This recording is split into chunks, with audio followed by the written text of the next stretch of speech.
Michigan State football is just being completely overlooked in 2025, and maybe it's because they have one of the most overlooked coaches in the country on one of the most overlooked programs in the country.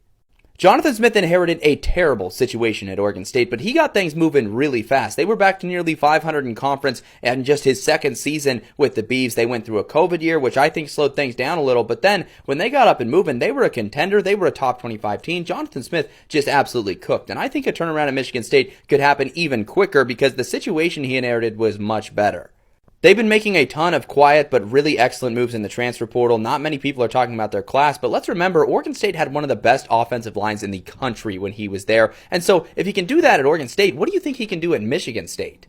The Spartans are 30th in the country in returning production, bringing back a ton of their key contributors offensively speaking that they hope to improve a unit that was the thing that held this team back last season.